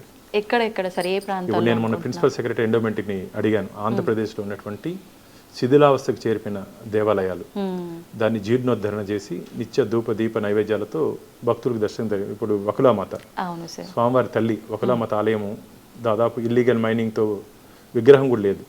హైదర్ అలీ ఇన్వేషన్స్లో అక్కడ ఆలయాన్ని అమ్మవారి విగ్రహం కూడా పోయింది అక్కడ. 15 years ఫైట్ చేశానండి. 15 years ఫైట్ చేసి నా మొట్టమొదటి ధర్మకర్తల మండలి సమావేశంలో ఫస్ట్ తీర్మానం అదే, వకులామాత ఆలయాన్ని పునర్నిర్మించారని. ఈరోజు మీరు కానీ పోయి చూస్తే దీప్తిమానంగా రోజు భక్తులతో అమ్మవారు, అంటే గతంలో అమ్మవారి దగ్గర నైవేద్యం పెట్టిన తర్వాత పైన ఘంటానాదం చేసిన తర్వాత స్వామివారికి పెట్టేవాళ్ళు. ఆ చరిత్ర ఉంది ఆ ఆలయానికి. అలాంటి ఆలయంలో ఆయనకేమో వెంకటేశ్వర స్వామికేమో నిత్య కళ్యాణం, పచ్చతనం, రోజు పెళ్లి, రోజు తోరణాలు. అమ్మవారి దగ్గర ఏమి లేదు. కానీ ఇప్పుడు కానీ చూస్తే చాలా బాగుంది. కానీ ఒక ప్రాచీన దేవాలయాన్ని మనం కానీ జీర్ణోద్ధరణ కానీ చేస్తే 1000 నూతన దేవాలయాలు కట్టినటువంటి ఫలితం వస్తుంది మనకు. కాబట్టి నేను మొన్న ఈఓ గారికి చెప్పాను, చైర్మన్కి చెప్పాను, ఇప్పుడు ప్రిన్సిపల్ సెక్రటరీ ఎండోమెంట్స్కి చెప్పి లిస్ట్ తీస్తున్నాను. అలా మీ దృష్టిలో ఉన్న ఆలయాలు ఏంటి సార్? ఫస్ట్ మీరు ఆ పవర్ రాగానే చెయ్యాలి అనుకునే ఆలయం చాలా ఉన్నాయి మాది. ఇప్పుడు నాకు మొన్న ఇక్కడ ఒకటి వచ్చింది, మన చోళులు కట్టినటువంటి దేవాలయాలు, విజయనగర చక్రవర్తితో కట్టిన దేవాలయాలు చాలా వస్తున్నాయి. కానీ దాన్ని ఇప్పుడు లేటెస్ట్ టెక్నాలజీ దాన్ని మొత్తం డెమాలిష్ చేసి డిస్ట్రాయ్ చేసి రెస్టోర్ చేయాలమ్మా, రిమూవ్ చేయకూడదు. దయచేసి అందరూ గుర్తుపెట్టుకోండి, ప్రాచీన దేవాలయాలు చాలా గ్రామాల్లో తెలియకుండా మొత్తం పునాదులతో పాటు తొలగించేస్తున్నారు. చరిత్ర కనుమరిగిపోతుంది. ఇప్పుడు కడితే 2025లో కట్టినట్టు దేవాలయం ఉంటుంది, 500, 600, 1000 సంవత్సరాల చరిత్ర కనుమరిగిపోతుంది. కాబట్టి దాన్ని రెస్టోర్ చేయాలంటే కాకతీయ మాన్యుమెంట్స్, ఇప్పుడు ఆర్కియాలజీ సర్వే ఆఫ్ ఇండియా ఏ విధంగా పాతకాలంలో దాని ఏమంటారు వాడినటువంటి టెక్నాలజీలతో, ఈ లేటెస్ట్ సిమెంట్ ఇవన్నీ లేకుండా ఆ టెక్నాలజీ వాడి కాకతీయ మాన్యుమెంట్స్ దాదాపు ఒక 5 సంవత్సరాలు 10 సంవత్సరాల ముందు రెన్యువేట్ చేశారు. ఇంకొక 500 సంవత్సరాలు అది ఉంటుంది పదిలంగా. అట్లా ప్రాచీన ఆలయాలను కూడా మనం టెక్నాలజీతో చేసుకుంటే ప్రాచీన కట్టడం ఉంటుంది, ఆ వైబ్రేషన్స్ ఉంటుంది, మన గత చరిత్ర కూడా భవిష్యత్తు చూపించే అవకాశం. అప్పటి కట్టడాలు, ఆలయ కట్టడాల్లో కూడా ఒక జ్ఞానాన్ని తెలియచేసేవారు అని చెప్పి అంటూ ఉంటారు. కాబట్టి అవి భద్రపరచుకోవడం ముఖ్యం. కాబట్టి అందుకని ఇప్పుడు మీరు కొట్టి కట్టేస్తే 25th century 2025 టెంపుల్కి అయిపోతుంది. అప్పుడు కడితే చోళులు, విజయనగర చక్రవర్తులు, పాండాసు వీళ్ళంతా కట్టినట్టు చరిత్ర ప్రజలకు చూపించవచ్చు. ఇవన్నీ ఎందుకు చెప్తున్నానంటే, మీరు కానీ విదేశాలకు వెళ్తే ఏముండదు, ఒక చిన్న రాయి గుట్ట ఉంటుంది, దాన్ని చూపించి వాళ్ళు చరిత్ర చెప్తారు. ప్రపంచానికే జ్ఞాన భిక్ష పెట్టినటువంటి దేశం మంది. తక్షశిల, నలంద విదేశాల నుంచి వచ్చి ఇక్కడ విద్యాభ్యాసం చేసి వెళ్ళినటువంటి సందర్భం. అలాంటి విద్యాలయాలు తిరిగి ఈరోజు మనం తీసుకురావాల్సిన అవసరం ఉంది. దురదృష్టం, ఈ బ్రిటిష్ వాళ్ళు మనం పరిపాలించినటువంటి సందర్భంలో మన ఉన్నటువంటి ఎడ్యుకేషన్ సిస్టమ్ని అన్నింటినీ మార్పు చేశారు. ఎందుకంటే వారు ఇక్కడ అడుగుపెట్టిన తర్వాత భారతదేశాన్ని కొల్లగొట్టాలన్నా, భారతదేశాన్ని బలహీనపరచాలన్నా ఏం చేయాలంటే వాళ్ళ పునాదుల్ని చెరిపేయాలని చెప్పి ఒక భావనకు వచ్చిన తర్వాత మన విద్యాలయ వ్యవస్థని, మన దేవాలయాలపైన వారు దృష్టి పెట్టింది. అందుకనే మన విద్యాలయ వ్యవస్థని నాశనం చేస్తూ మెకాల విద్యా విధానాన్ని ప్రవేశపెడుతూ మనకు ఉన్నటువంటి ఆ దేశభక్తిని కానీ ఆ కమిట్మెంట్ని కానీ తగ్గిస్తూ వచ్చారు. కాబట్టి మనం రాబో రోజుల్లో విద్యాలయాలపైన అలాగే దేవాలయాలపైన ప్రత్యేక దృష్టి పెట్టి మనం ముందుకు పోతే మంచిదని చెప్పి నా భావన. సార్, ఇప్పుడు భక్తులకు సంబంధించి, దర్శనానికి సంబంధించి సామాన్యుల్లో ప్రతి ఒక్కరిలో ఉన్న ఆలోచన ఏంటి అంటే భగవంతుడు అందరికీ అందుబాటులో ఉండాలి, కానీ డబ్బులు ఉన్న వాళ్ళకు మాత్రమే అందుబాటులో ఉంటున్నాడు. ఒకప్పుడు తిరుమల అనంటే వెళ్ళి డైరెక్ట్గా ఇబ్బంది అనిపించగానే స్వామి దగ్గరికి వెళ్ళిపోయే వాళ్ళం, దర్శించుకునే వాళ్ళం, మా బాధలు చెప్పుకునే వాళ్ళం. కానీ ఇప్పుడు అలాంటి అవకాశమే లేకుండా పోయింది. కొన్ని గంటల పాటు వెయిట్ చేయాల్సి వస్తుంది. అంటే భగవంతుడు మాలాంటి వారికి అందుబాటులో ఉండడా, ఉంచట్లేదా అనే ప్రశ్న ప్రతి ఒక్కరిలో ఉంది సార్. దాని గురించి గోవిందుడు కొందరివాడు కాదు, అందరివాడు. ఖచ్చితంగా గోవిందుడు అందరివాడు. నేను ఇదే స్వామీజీని అడిగా, ఒక పెద్ద స్వామీజీని, స్వామీజీ మాకైతే బాధగా ఉంది, మేమైతే దేవుని దగ్గర నుంచి చూసుకుంటున్నాం, స్వామివారిని గంటల తరబట్టి క్యూ లైన్లో నిలబడి బస్ స్టాండ్లో, రైల్వే స్టేషన్లో ఇంటి నుంచి బయలుదేరేపటి నుంచి ఆ స్వామివారిని రెప్పపాటు చూస్తే చాలని చెప్పి వస్తున్నట్టు గోవింద భక్తుల్ని దాదాపు 20 గంటలు దర్శనం అవుతుంది. కానీ వాళ్ళకి ఎక్కువసేపు దర్శనం కలిగించలేకపోతున్నాం. ఎందుకంటే మేము వీళ్ళందరినీ కులశేఖరపాడి వరకు పంపిస్తే ఇప్పుడు 20 గంటలు 30 గంటల దర్శనం 80 గంటలు అవుతుంది, 3-4 రోజులు అవుతుంది.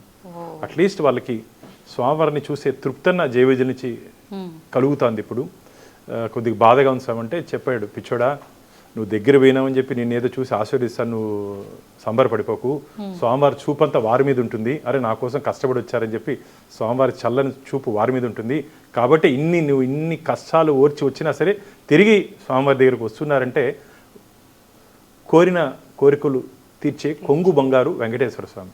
కాబట్టి వచ్చినట్టు భక్తులు కోరుకుంటే కోరికలన్నీ తీర్చేసి మళ్ళీ పిలుచుకుంటున్నాడు. వారు కష్టపడి వచ్చుంటే ఖచ్చితంగా మళ్ళీ వచ్చే అవకాశం లేదు.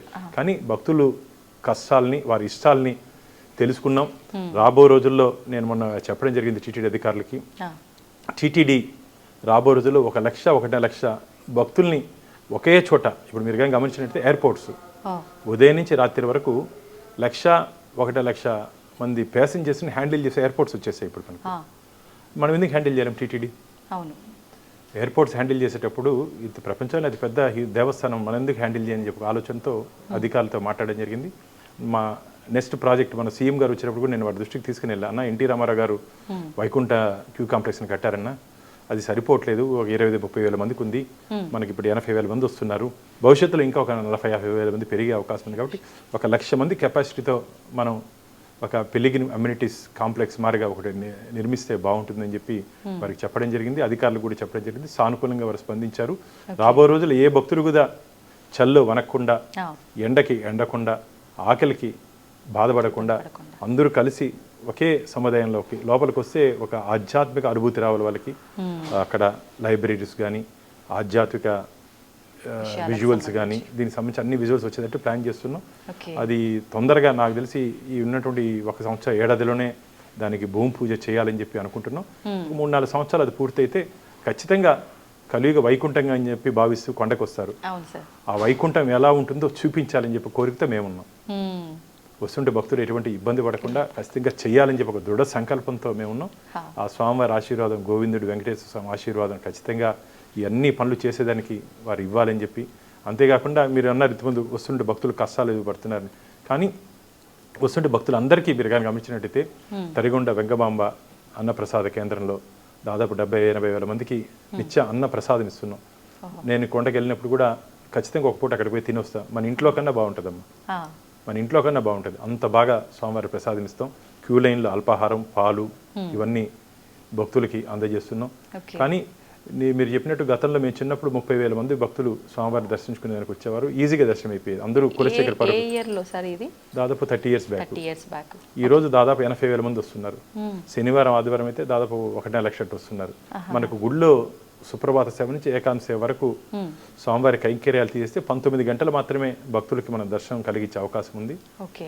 అది కూడా లఘు దర్శనంతో దర్శనం చేస్తే దాదాపు 4,500 మందికి దర్శనం చేసే అవకాశం ఉంది కాబట్టి మ్యాక్సిమం 80,000 మందికి మనం దర్శనం చేయించవచ్చు. ఓకే. కాబట్టి మాకు కూడా అందరికీ మంచి దర్శనం చేయించాలని చెప్పి కోరుకుంది. కానీ అందరినీ లోపలికి కానీ కులశేఖర పడి వరకు రాముల మేడ వరకు కానీ పంపిస్తే ఇంకా దర్శనం 80-90 గంటలు అయ్యే ప్రమాదం ఉంది. కాబట్టి వచ్చినట్టు భక్తులు తృప్తిగా చూసే విధంగా ఏ విధంగా చేయాలో ఖచ్చితంగా ఆ విధంగా మేము చేసేదానికి ఆ ఒక్కసారి కొండకు వచ్చిన తర్వాత ఏ భక్తులు కూడా ఇబ్బంది పడకుండా ఏ విధంగా ఉండాలో ఆలోచనతో ముందుకు పోయే దిశగా మా ధర్మకర్తల మండలి మేము ప్రయత్నం చేస్తున్నాం.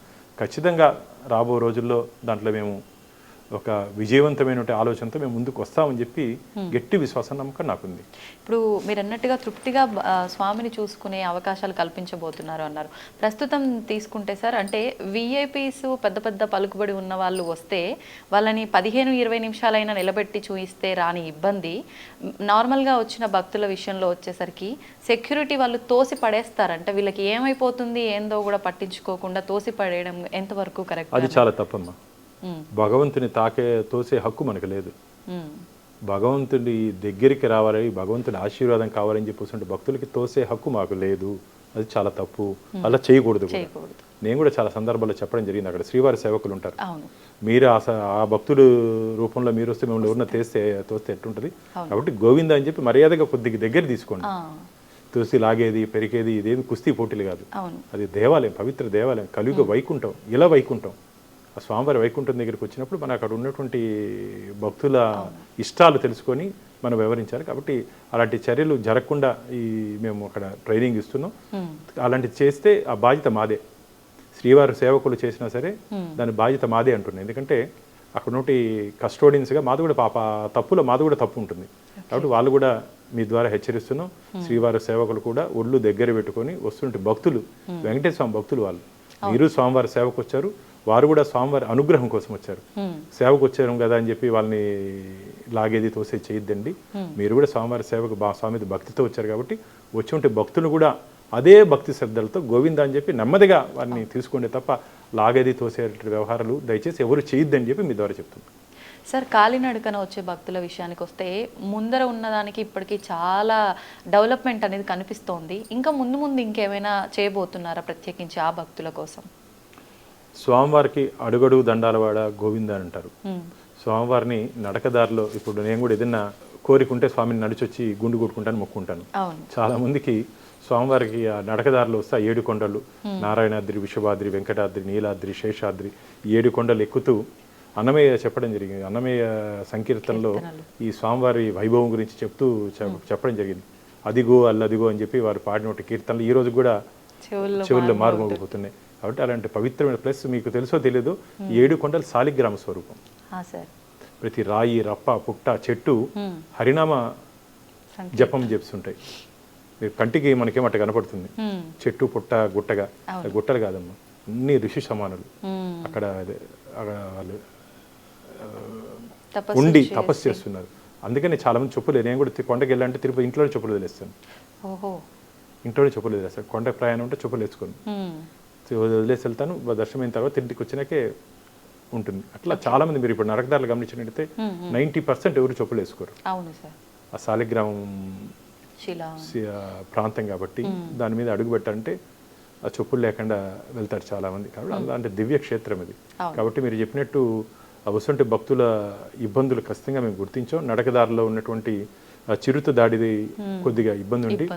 ఇది వరాహ క్షేత్రం అమ్మ. వరాహస్వామి వెంకటేశ్వర స్వామికి ఇచ్చిన క్షేత్రం. అటవీ ప్రాంతంలో మనం ఉన్నాం, అంటే అటవీ జంతువులు జీవిస్తుంటే ప్రదేశంలో మనం ఉన్నాం. వాటికి ఉన్నటువంటి స్వేచ్ఛను కూడా మనం తీసుకోకూడదు. ఈ మధ్య చిన్న బిడ్డని ఒక పాము చిరు తీసుకొని చంపేయడం జరిగింది. నేను దాంట్లో కూడా నేను హైకోర్టుకి వెళ్ళా. ప్రభుత్వం 5 లక్షలు ఇస్తే ఆ బిడ్డకి 20 లక్షలు ఇవ్వాలని చెప్పి నేను కోర్టుకి వెళ్ళా. అదనంగా ఒక 10 లక్షలు ఇప్పించాను ఆ బిడ్డకి, ఆ తల్లిదండ్రులకి. ఇంకో 10 లక్షల కోసం ప్రయత్నం చేస్తున్నా, కోర్టులో ఉంది ఇంకా స్టిల్ పెండింగ్. కాబట్టి వస్తుంటే భక్తులు అందుకని జాగ్రత్తలు తీసుకున్నాం. కాబట్టి ఏ విధంగా జాగ్రత్తలు తీసుకోవాలో ఆ విధంగా జాగ్రత్తలు తీసుకుంటూ భక్తుల భద్రతే మాకు ముఖ్యం. కాబట్టి భక్తుల భద్రతని దృష్టిలో పెట్టుకొని ఆ 7 కొండలు ఎక్కే ప్రతి భక్తుడికి ఎటువంటి ఇబ్బంది రాకుండా ఏ విధంగా చర్యలు చేయాలో అది మేము తీసుకుంటున్నాం. ఖచ్చితంగా ఇప్పుడైతే మేము ఎటువంటి ఇబ్బంది లేకుండా నడకదారిలో ఉన్నటువంటి సౌకర్యాలన్నీ కల్పిస్తున్నాం. టాయిలెట్స్ కానీ, హెల్త్ క్లినిక్స్ కానీ, ఎమర్జెన్సీ క్లినిక్స్ కానీ అన్నీ పెట్టాం. ఏ భక్తుడు ఇబ్బంది పడకుండా వెళ్ళే అవకాశం ఇప్పుడు కల్పిస్తున్నాం. ఓకే, ఇప్పుడు అంటే గోపురం పైనుంచి విమానం వెళ్ళటము ఇదంతా కూడా అంటే ఇష్యూ మనం వినున్నాం సార్. ఇదంతా అంటే భగవంతుడి ప్రాంగణంలో ఇదంతా జరగటం అనేది ఇతర మతస్థులు కావాలని చేసిన విశేషాలేమో ఇవన్నీ కూడా అని చెప్పి కొన్ని పుకార్లు అయితే పుట్టాయి సార్. దాని గురించి ఏం చెప్తారు? అంటే వైఖానస ఆగమ పద్ధతిలో మనకు నిత్య పూజా విధానాలు కైంకర్యాలు మనకు తిరుమల జరుగుతున్నాయి. మనకు వైఖానస ఆగమం ఏం చెప్తుందంటే విమాన ప్రాకారం పైన ఎటువంటి వస్తువు కూడా ప్రయాణం చేయకూడదు. విమానాలు కూడా వస్తువే కాబట్టి అది కూడా ఒక ఆబ్జెక్టే కాబట్టి అది కూడా ప్రయాణం చేయకూడదు. దాని మీద ఇప్పటికే టీటీడీ తిరుపతి దేవస్థానాలు సివిల్ ఏవియేషన్ మంత్రికి ఒక లెటర్ కూడా ఇవ్వడం జరిగింది. ఆ నో ఫ్లై జోన్గా చేయాలని చెప్పి ఒక ప్రయత్నం చేస్తున్నాం. కానీ కొన్ని ఏదో టెక్నికల్ రీజన్స్ వల్ల అది పోస్ట్పోన్ అవుతా ఉంది. ఖచ్చితంగా ఎందుకంటే విశ్వాన్నే నడిపే వెంకటేశ్వరుడు మీద ఎవరు ప్రయాణం చేయకూడదని చెప్పి మేము కూడా దృఢ సంకల్పంతో ఉన్నాం.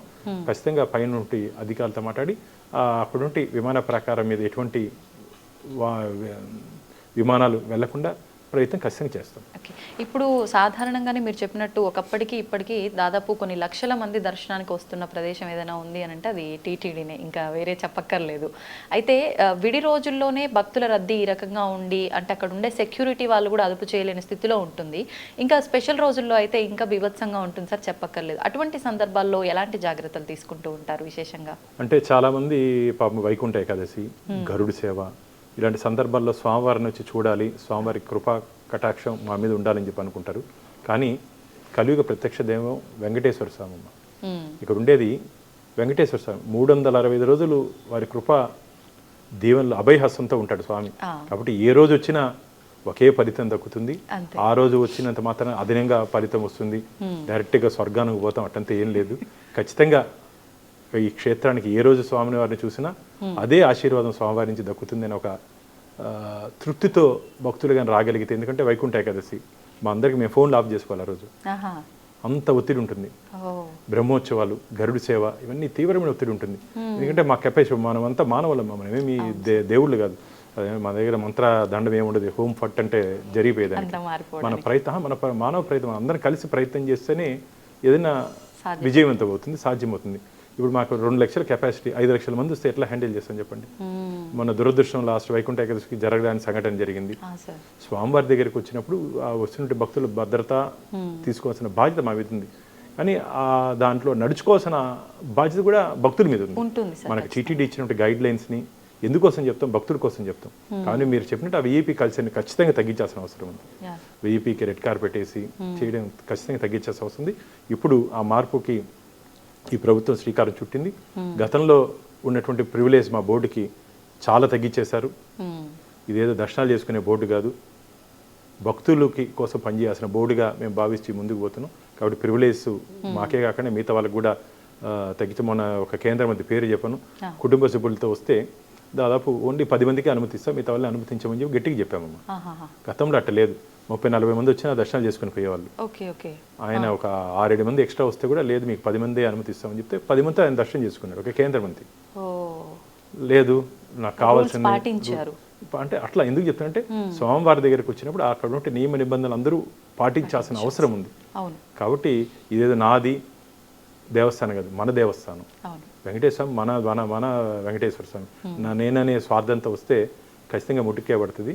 స్వామివారి కోసం రండి, ఖచ్చితంగా అక్కడ ఉంటే నియమ నిబంధనలు అందరూ విఐపీస్తో పాటు భక్తులు కూడా అసలు ఆ పదమే తీసేయాలి, మా సాధారణ భక్తులు అనే పదమే తీసేయాలి. మాకు చాలా బాధ వేస్తుంది. గోవిందుడు అందుకని చెప్పింది, గోవిందుడు అందరి వాడు కొందరి వాడు కాకూడదని. భక్తులు అని చెప్తే బాగుంటుంది కానీ అందరి సాధారణ భక్తులు విఐపీ తేడా లేకుండా చేయాలని చెప్పి సంకల్పం ఉంది. కానీ వెంకటేశ్వర స్వామి దగ్గర కుదరట్లా మేము క్యాలిక్యులేట్ చేస్తే. ఎందుకంటే ఈరోజు మీరు కానీ గమనించినట్టయితే స్వామివారికి ఫిక్స్డ్ డిపాజిట్స్ 20,000 కోట్లు ఉన్నాయండి. 20,000 crores ఫిక్స్డ్ డిపాజిట్స్ ఉన్నాయి. సో హుండీలు వేసే కానుకల్ని మేము బ్యాంక్లో ఫిక్స్డ్ డిపాజిట్ రూపంలో మారుస్తున్నాం. ఆ వచ్చే ఇంట్రెస్ట్ దాదాపు 6.5% అంటే ఏడాదికి 1,500 కోట్లు మాకు ఇంట్రెస్ట్ వస్తుంది. ఇంట్రెస్టే తలనీలాలు మనం అనుకుంటే తలనీలాలు ఆక్షన్ ద్వారా 150 కోట్లు దాదాపు వస్తుంది మాకు ఏడాదికి. స్వామి కొంగు బంగారం ఏం పట్టుకున్నా బంగారమే స్వామి దగ్గర, అలంకార ప్రియుడు ఆయన. అసలు ఆయన ఒక్కొక్క రోజు చూస్తే ఒక్కొక్క విధంగా ఉంటాడు. నాకైతే మనిషిని చూసినట్టే ఉంటుంది. ఆలయంలోకి వెళ్ళి ఆయన చూస్తే ఎక్కడ కదులుతాడన్న ఫీల్ కూడా వస్తుంది ఒక్కొక్కసారి, అందం కానీ ఇది కానీ. ఆ భక్తులందరూ అదే అనుభూతిని పొందుతారు. చాలామంది లోపలికి ఆలయంలోకి వస్తే ఏడుస్తారు స్వామివారిని చూసి, కళ్ళలో నీళ్ళు వచ్చేస్తాయి. ఆ ఆనంద స్వరూపుని చూస్తే కళ్ళలో నీళ్ళు వచ్చేస్తాయి. అలాంటి దేవదేవుడు అక్కడ ఉంటే పవిత్రతని కాపాడుకుంటూ అక్కడ వచ్చినట్టు భక్తులు కూడా ఈ మధ్య మీ ద్వారా చెప్పాలనుకుంటున్నా, ఈ రీల్స్ కల్చర్ వచ్చేసింది. నిన్న మొన్న కూడా ఏదో ఒక యాంకరు రీల్ చేసి, దయచేసి ఇది ఒక ధార్మిక క్షేత్రం, దాన్ని మీరేదో టీఆర్పీ రేటింగో మీ రేటింగ్ కోసమో ఒక ధనార్జన క్షేత్రంగా మార్చొద్దండి. ధార్మిక క్షేత్రాన్ని ధార్మిక క్షేత్రంగా నిలబెట్టుకుంటూ మీకు ఏదైనా రీల్ గిల్లు చేసుకుంటే ఊటీ, కొడైకెనాల్, కోయంబత్తూరు పోయి చేసుకోండి. తిరుమల క్షేత్రంలో ఎవరు వచ్చి రీల్స్ చేయాల్సిన అవసరం లేదు. మాకు ఎస్వీబీసీ ఛానల్ ఉంది. అక్కడ నుండి వైభవాన్ని, స్వామివారి మహత్యాన్ని మేము ఎస్వీబీసీ ద్వారా మేము చూపించే ప్రయత్నం మేము చేస్తాం. కాబట్టి తిరుమలకు వస్తున్నటువంటి భక్తులు స్వామి మీద భక్తితో రండే కానీ ఇక్కడ వచ్చిన తర్వాత వెక్కిలి చేస్తూ చేస్తూ రీల్స్ చేస్తే మాత్రం ఇప్పటికే మేము వారి మీద కఠిన చర్యలు తీసుకుంటున్నాం. భవిష్యత్తులో మీ ద్వారా అందరికీ చెప్తున్నాను, ఇది ధార్మిక క్షేత్రాన్ని కాపాడుకోవాల్సిన నైతిక బాధ్యత మనందరి మీద ఉంది. ధర్మో రక్షిత రక్షిత అంటారు. అంటే వెంకటేశ్వర స్వామి దగ్గర ఈ ప్రాంతం మనం కానీ గమనించంటే ధర్మో రక్షిత రక్షితగా, ధర్మాన్ని మనం కాపాడితే ధర్మం మనల్ని కాపాడుతుంది. కాబట్టి అందరం స్వామివారి సేవకుడిగా రావాలి తప్ప ఇక్కడ ఏదో మీరు ఇంతకుముందు చెప్పినట్టు రెడ్ కార్పెట్ నేనేదో ఈ హోదా ఈరోజు పదవి ఉంటుంది, రేపు వెళ్ళిపోతుంది. కలియుగాంతం వరకు వెంకటేశ్వర స్వామి ఉంటాడు, అది గుర్తుపెట్టుకోవాలి. కలియుగాంతం వరకు మనం వెంకటేశ్వర స్వామి ఉంటాం. మనం ఈ రోజు ఉంటాం, రేపు వెళ్ళిపోతాం. ఆయన ఆడిస్తే ఆడే మనమే, ఆయన ముందు ఆటలాడితే ఇంతకుముందు చెప్పనేది ముట్టికే వేస్తాడు. ఆయన దగ్గర ఎవరన్నా తప్పు చేస్తే ఈ చేత్తో చేస్తే ఈ చేత్తో అనుభవిస్తారు. వెంకటేశ్వర స్వామి దగ్గర తప్పు చేసిన వాడు తప్పించుకునే అవకాశమే లేదు, రాసి పెట్టుకోండి. తప్పు చేసిన వాడు తప్పించుకునే అవకాశమే లేదు. వడ్డీ, మా స్వామికి ఇంక ముద్దు పేరుంది, వడ్డీ కాసులు వాడు అంటాడు. వడ్డీతో పాటు ఇస్తాడు. మిగతా స్వాములు ఏదైనా కొద్దిగా ఆడి వరకు సెటిల్ చేస్తారేమో కానీ వెంకటేశ్వర స్వామి వడ్డీతో పాటు వాడు వసూలు చేస్తాడు. ఆయన మహిమలు కానీ లీలలు కానీ ఎవరికి అర్థం కాదు. అర్థమయ్యేంత వరకు వాడు ఉండడు. అంటే మొక్కుల్లోనే కాదు స్వామి వడ్డీలు వసూలు చేసేది, చేసే పనుల్లో కూడా. అయ్యో, నేను చూస్తే ఆయన ముచ్చటగా ముద్దుగా కనపడతాడు. నేను చాలా సందర్భాల్లో చెప్పడం జరిగింది. వెంకటేశ్వర స్వామి ఉగ్ర నరసింహుడు కూడా అవుతాడు, ఒక్కొక్కసారి ఉగ్ర నరసింహుడు కూడా అవుతాడు. కాబట్టి జాగ్రత్తగా ఉండండి ఆయన దగ్గర. ఏదో అలంకార స్వరూపుడు, వజ్రాలు వైడూర్యాలతో కనపడుతున్నాడు కదా, మనం ఏం చేసినా చెల్లిపోతుందనే అహంకారం పోవద్దండి. ఉగ్ర నరసింహుడు కూడా అవుతాడు, కలియుగ ప్రత్యక్ష దైవం ఆయన. కాబట్టి ఆయనతో ఆటలాడద్దండి, ఆరాధన కోసమే రండి తప్ప ఆయనతో ఆటలాడద్దండి అని చెప్పి మీ ద్వారా చెప్తున్నాను. సార్, అంటే స్వామి సేవలో నిమగ్నమై ఉన్న వారికి ఎక్కువగా కొన్ని అద్భుతాలు, మిరాకిల్స్ చూపిస్తాడు అని అంటూ ఉంటారు. అంటే చేసే పనుల్లో అనే కాదు, రియల్ లైఫ్లో కూడా కొన్ని కొన్ని మిరాకిల్స్ చూపిస్తాడంటారు. అలాంటివి మీ లైఫ్లో ఏమైనా జరిగాయా? నేను నా లైఫ్లో నేను చెప్పాను కదా, ఆ గోవులకి సేవ చేసిన నుంచి గోవిందుడు దగ్గర జరుగుతుంటే అన్యాయాల వరకు మాట్లాడుతున్నాను. కాబట్టి నాకు రెండోసారి స్వామివారి ధర్మకర్తల మండలి సభ్యుడిగానికి సేవ చేసే అవకాశం ఇచ్చాడు. మామూలుగా మా పార్టీలో ఒకసారి ఇచ్చేదే కష్టం. రెండోసారి స్వామివారి సేవకు మళ్ళా స్వామివారి నన్ను తీసుకొని పార్టీ నన్ను పంపించిందంటే ఖచ్చితంగా స్వామివారికి పట్ల అంకిత భావంతో, త్రికరణ శుద్ధితో ఖచ్చితంగా పనిచేస్తే స్వామివారు, ఎందుకంటే నాకన్నా మేధావులు ఉన్నారు, నాకన్నా బాగా కష్టపడేవాళ్ళు ఉన్నారు, నాకన్నా ధార్మికవేత్తలు ఉన్నారు. కానీ భగవంతుడు నాకు రెండోసారి అవకాశం ఇచ్చాడంటే ఏదో ఇంకా పని, నేను చేయాల్సిన పని ఉందని నేను భావిస్తున్నా. కాబట్టి ఆ ఏమేమి పని పెండింగ్ ఉందో ఖచ్చితంగా పూర్తి చేసి, స్వామివారి సేవలో పూర్తి చేసి ఈ ఏడాది కాలంలో ఇంకో శ్రీవారి వైద్య సేవ అని ఇంకొక ఇంతకుముందు మీరు చెప్పిన తర్వాత ఈ ఏజెన్సీ ప్రాంతాల్లో వైద్యానికి నోచుకోలేకుండా ఏజెన్సీ ప్రాంతాల్లో గిరిజన బిడ్డలు ఇబ్బంది పడుతున్నారు. నేను మన శ్రీశైలం పోయినప్పుడు నేను ఐడెంటిఫై చేశాను. ఆ ఏజెన్సీ ప్రాంతాల్లో కూడా శ్రీవారి వైద్య సేవ ద్వారా నెలకు ఒకసారి స్వామివారి కళ్యాణం నిర్వహించి సాయంత్రం పూట ఉదయం నుంచి సాయంత్రం వరకు వారికి దాని కూడా ఈ మెడికల్ టెస్టులు చేసి దాంట్లో ఏమేమైనా వాళ్ళకి ఇబ్బందులు ఉంటే, ఎంత పెద్ద ఆపరేషన్ అయినా సరే ఆంధ్రప్రదేశ్లో ఉన్నటువంటి ఈ మల్టీ హాస్పిటల్, పెద్ద హాస్పిటల్, మల్టీ స్పెషాలిటీ హాస్పిటల్స్ అందరినీ టీటీడీ అంబరెన్లా కిందకి తీసుకొని వచ్చి వారి ద్వారా శ్రీవారి వైద్య సేవలు వాళ్ళని ఇంక్లూడ్ చేసి, ఇప్పుడు మనం ఈరోజు టెస్ట్ చేసాము ఒక 500 మందికి, దాంట్లో ఒక 10 మందికి హార్ట్లో ఏదో కిడ్నీ ఏదైనా ప్రాబ్లం ఉంది, ఎమర్జెన్సీ ఆపరేషన్ చేయకపోతే చనిపోతారు. అలాంటి వారికి ఫ్రీగా ఆపరేషన్ చేయాలి. అంటే మారుమూల గ్రామాల్లో మెడికల్ క్యాంప్స్ చేయాలని చేసి, అది ఏదో క్యాంప్ మారిగా ఫోటో ఎగ్జిబిషన్ మారిగా కాకుండా లాస్ట్ వరకు ఆ ట్రీట్మెంట్ స్క్రీనింగ్లో వచ్చిన తర్వాత వాళ్ళకి ఏమి ఇబ్బంది ఉందో దాన్ని ఐడెంటిఫై చేసి సర్జరీ చేయాలి. సర్జరీ అయిన తర్వాత కొందరికి మాత్రలతో తగ్గే ప్రాబ్లమ్స్ ఉంటాయి, దాన్ని పూర్తి కోర్సు ఏదో వచ్చి ఒకరోజు 2 కోర్సులు 2 రోజులు ఫోటోల కోసం కాకుండా పూర్తి స్థాయిలో వారికి ఉన్నటువంటి ఏముందో ఆరోగ్య ఇబ్బంది ఉందో అది మొత్తం బాగుపడేంత వరకు వారికి ట్రీట్మెంట్ ఇవ్వాలని చెప్పి ఈ పాయింట్ కూడా మర్చిపోయాను నేను. ఈ శ్రీవారి వైద్య సేవ కూడా తీసుకురావాలని నేను మాకు టైం సరిపోవట్లేదు ఏడాది పూర్తిగా ఇప్పటికే, ఎందుకంటే ఏడాది పూర్తి అయిపోయింది, ఇంకా ఏడాది ఉంది మాకు. ఈ ఏడాదిలో ఇవన్నీ ప్రయారిటీస్లో పెట్టుకొని చేయాలని ఆలోచిస్తున్నా. ఖచ్చితంగా చేసే విధంగా వెంకటేశ్వర నాకు బలం ఇస్తాడని చెప్పి ఆశ ఉంది. నిజంగా ఎంత గొప్ప మనసు అనిపిస్తోంది సార్ మీతో మాట్లాడుతుంటే. అంటే ప్రతి ఒక్కరూ పదవి కాలం తగ్గిపోతుంది అని అంటే సంపాదించి పక్కకేసే సమయం పోతుందేమో అనుకుంటూ ఉంటారు సాధారణంగా. మీరేమో నేను చేయాల్సిన సేవలు ఎక్కడ మిగిలిపోతాయో అని ఆలోచిస్తున్నారు. నిజంగా ఒక మంచి హ్యూమన్ బీయింగ్ ఎలా ఉండాలో మీరు అలా కనిపిస్తున్నారు సార్ నిజంగా.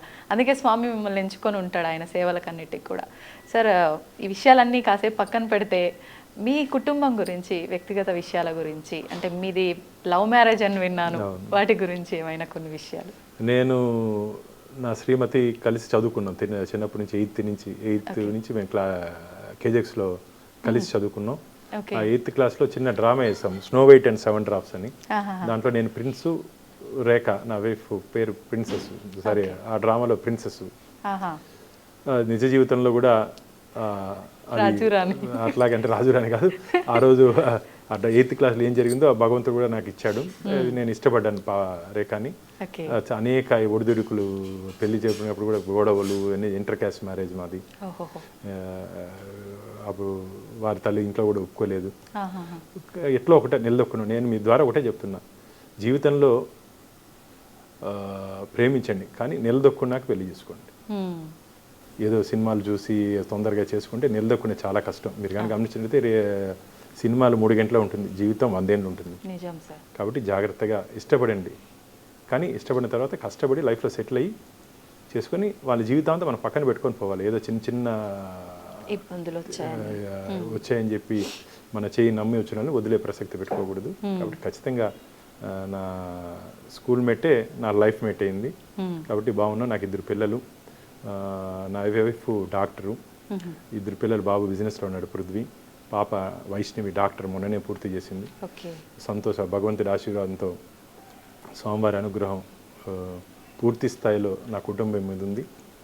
సంతోషంగా ముందుకు పోతున్నాను. నేను చేసే ఈ పోరాటంలో పూర్తి మద్దతు నా కుటుంబ సభ్యులు ఇస్తున్నారు.